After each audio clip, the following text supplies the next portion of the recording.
Dead Cells has to be one of my favorite indie games in recent years. At the time of writing this script, I have at least 45 hours of playing this game. It's a great game. It's a roguelike type of game where failing is a necessity, and the game wears this fact on its sleeve. The only other roguelike game I've spent a lot of time with is Wizards of Legend, which is also a great game. Check that one out if you get a chance.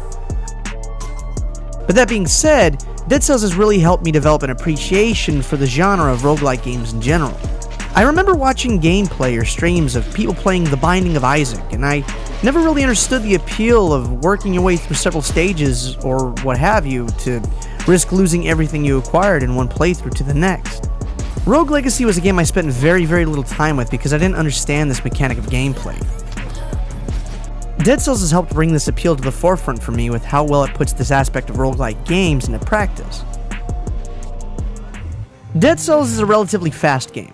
Going in, I thought the game was going to be a lot more quick with movement speed basically, as that was the impression I was given. But after playing the game for the first time, that wasn't the case at all.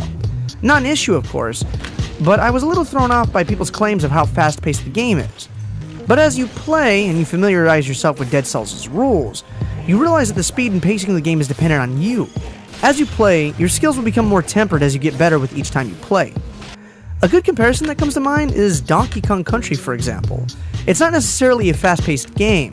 That's probably not even the first thing that comes to your mind to describe it. But as you play, it's a game that you can increasingly get better at and develop a flow that you implement to running through stages, and that's a lot of how Dead Cells is. So, since Dead Cells pretty much expects you to die numerous times, then how do you progress? Well, it's simple. As you run through stages, you have a chance to come across a blueprint, and if you collect it and beat the stage you found it on, then you will acquire said item from the blueprint, and it will have a chance to show up in following runs you have in the game. However, it isn't as simple as all that, though. The name of the game is Dead Cells, and the Dead Cells themselves are a type of currency. You find them during your sprawl of the stage, typically by killing off enemies and them dropping dead cells upon their defeat. When you get to a rest stop between stages, you have a chance to speak with the collector. The collector allows you to put your dead cells towards a purchase, so to speak, of one of the blueprints that you've acquired previously. So it's not just having to get the blueprint, but you then have to get enough dead cells to unlock what the blueprint has. However many dead cells you have on you at the time of death, however, will be gone and will only be retained once you clear the stage you've collected them on. One comparison I can draw is Majora's Mask. For those of you who know, the game spans 3 days, and you have to go back in time to the beginning of the first day every time, or else the moon will crash into the ground. However, anything of significance you obtain, such as songs, masks, or equipable items, you'll keep despite everything you do is undone from going back in time. Dead Cells, and I suppose roguelikes in general, are very much like this. It's expected of the player to start over numerous times as the game is built around this and is the only way a player can progress. You have various types of weapons you can unlock. These range from swords or whips to throwing knives or shields, amongst others in the game. In essence, the weapons are varied enough for each of them to have their own advantages and disadvantages.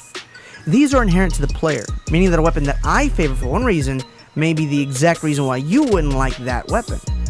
As for myself, I prefer swords as my primary offensive, and I never use shields. Someone else may very well use shields over swords, and so on. So people develop their own playstyle based on the options they have at their disposal. I like that Dead Cells offers a wide variation of weapons that make it to where two players can have a very different playthrough experience of the game. And on top of that, you do have tiers of weapons you can come across. For example, you could start off with the heavy crossbow number 1, and come across heavy crossbow number 2 further into your run. But to be specific, it's not a requirement. You just happen to come across higher tiers of any given weapon as you proceed. Meaning you can come across a level 2 weapon or so on without seeing a previous level of a given weapon beforehand. So you have many different weapons all in all. You have swords, spears, whips, bows and crossbows, grenades and traps, the traps of which can be turrets, automated crossbows or mini ballistas, buzzsaws, flamethrowers, and even more. On top of all of these, there are also random attributes that can be applied to any of these regardless of what type of weapon they are. There are quite a few, and to name just a couple would be such as plus 50% damage when you're at max HP, increase your movement speed for 5 seconds after killing an enemy, shots pierce the first target, and many more. These can augment your strategy in many different ways by using these weapons with the respective additional abilities in tandem with your other weapons. For example, with this infantry grenade, if I kill an enemy with it, it will increase my speed for 5 seconds. Along with my swift sword, every hit is a critical hit when you have an active speed buff. There's many different variations of additional abilities that can be used in this mutualistic way, even further favoring that tailor your own experience type of game. I feel like procedural generation gets a bad rap these days. I, for one, am often enamored with procedural generation because of how, again, unique it can make your experience towards the game compared to other people. Now, don't get me wrong, I understand why the term procedural generation has put a bad taste in people's mouths in the last so many years, but for a roguelike, procedural generation is almost a requirement. Every single time you play, you'll be met with a new sprawling stage for each respective area, and there are quite a few, more than I thought the game had to offer initially. You start off in the prisoners' quarters, but you can make your way to the Promenade of the Condemned, Toxic Sewers, Ramparts, and the Ossuary, just to name a few of the locations that you can come across in the game. And of course, they'll be different every time you visit. Now, along with the blueprints you find in the game, there are also runes. These are permanent upgrades that apply to you as soon as you get them. These upgrades assist with finding alternate paths and stages that you couldn't use initially. There's a vine rune, which simply allows you to find a sprout of vines that you can grow instantly when you interact with it in order to climb to an otherwise unreachable area. There's also a teleportation rune that allows you to use monoliths that you may come across that can warp you to unreachable rooms or sections of a stage that can have weapons or treasure amongst other things. The ram rune allows you to breach platforms or parts of the ground beneath you with a downward smash attack. Sometimes you can use this to attack enemies that are directly beneath you, or other times you can use it to find different routes that would otherwise be unreachable without the rune. Considering how well each stage's layout is every time I play, I'm constantly impressed with the metrics that the devs put into how the game determines its procedural generation. I've never come across a stage with random rooms stuck by themselves, or ledges that were meant to only be reached with the use of a rune that you can essentially cheese your way up to. Everything is uniform and well crafted, and the level design was clearly designed with this foundation in mind. The devs wanted to make sure that something like this didn't happen, where a player can get to a particular stage before intended due to faulty level generation, or that a player would get stuck and essentially softlock a player for that particular playthrough because the stage was generated in a funny way that wouldn't allow a player to continue. Some blueprints you find are also for some permanent upgrades just like the runes, but function differently. Easy ones to explain would be the health flask. When you first start the game, you can only use it to heal yourself once. But as you play and unlock other skills by spending your dead cells, you eventually can upgrade your flask to have multiple uses. And this should be a given that it would help you potentially get further into the game during your runs. Another skill that you can unlock is gold reserves. Essentially what it does is allow you to carry over a certain amount of gold you may have had on you when you died previously, and lets you pick up a certain amount at the beginning of your next playthrough. When you first unlock the skill, you'll be able to carry up to 3,000 gold from a previous playthrough. You can upgrade the skill, however, just like the health flask. The more you upgrade it, the more gold you'll be able to retain from a previous playthrough upon death. There's also mutations that you can unlock and make available for use.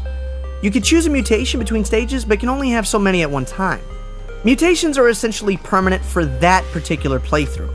Once you die, though, any mutations you may have had are gone. You'll have to choose what mutations are available to you between stages once again in a following playthrough. Some mutations can increase your brutality DPS by a certain amount when you're close to more than one enemy. Another mutation can revive you if you die that one time specifically. Another one can decrease the cooldown time of grenades. And of course, there are more to choose from. Another thing to touch on is the power scrolls you find during your spelunking of stages. These scrolls can increase the percentage of your health as well as how much damage you can do with each respective weapon type. For example, typically swords and spears are red weapons that are brutal weapons. When you find a scroll that gives the option, you can increase the brutality and therefore increase the percentage of damage for that particular weapon, as well as increase your health however much the scroll says. The scrolls can even buff the mutations you have chosen along with your health and weapon damage. There's also amulets you can find that can also add additional buffs. Just to name a few are an additional mid-air jump, reversing damage onto an enemy, collecting gold and dead cells over unlimited distances, and so on. The graphics in the game are very well done.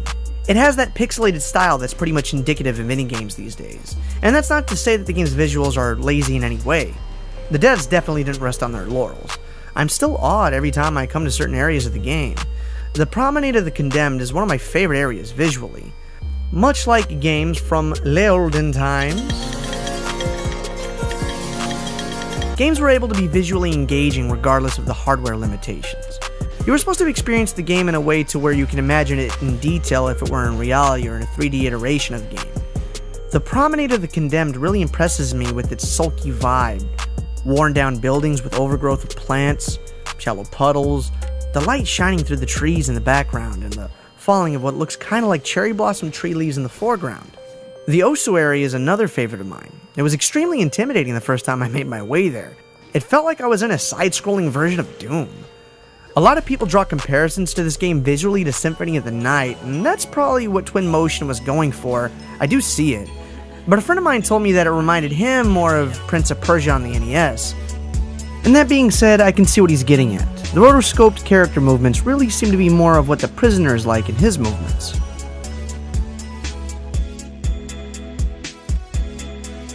The game would cause you to want to be wary, considering the game's difficulty and constant changes in its levels.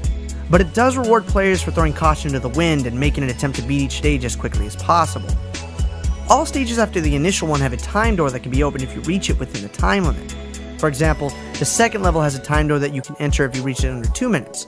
The following stage will have a time door that you can enter if you reach it in under 8 minutes, and so on. On top of that, there are teleporters that are found throughout the stages that can be used to cover more ground when exploring. For example, if you take a path down a certain direction and you end up coming up on a dead end, oftentimes there is usually a teleporter at the end of the path or in the particular area. So you can use this teleporter to warp back to an area that can assist with you progressing further in the level in a timely manner, as opposed to running all the way back to the path you just explored that yielded a dead end. Again, this is something that may be catered to differences in playstyle. One person may care less to get the rewards behind the time door in the interest of spelunking each stage as much as possible at the cost of time in order to find whatever is hidden in the level, while the other may be interested in running through each stage as quickly as possible to have a personal best time, and this can provide an incentive to players that favor speed over looting. Another important thing to note is the game is still made with this in mind, this conscious effort of speed. The game is courteous enough to pause the timer, which is indicated where the timer is located on the bottom right hand side of the screen, whenever you're in the rest stop, shops found in levels, interacting with someone or something, any NPCs, navigating your map, and so on. One of the last things I'll touch on is the lore in the game. What exactly is going on? What's the deal with this whole place? Why are you here in the first place, and why do you gotta do what you gotta do? Another aspect the devs didn't miss. Lore is placed throughout this game for you to uncover and piece together as you so choose. I'll keep it lean as to not divulge too much. I know that can turn some people off. But that being said, there's some areas you come across that have little pieces of information that you can investigate and determine certain happenings. Areas that have something like this usually are indicated by blue candles just outside the area of which has information you can gather. Basically, what's going on in a nutshell is that you're on an island meant for prisoners where there's a king that rules over it, and there's been an outbreak caused by something called malaise? I don't know, I always called it malaise, like it rhymed with mayonnaise. Along with these little areas that you can sleuth, there are also a handful of NPCs that you come across that share information with you, albeit very lean overall. I love how self-aware the game is with its own lore.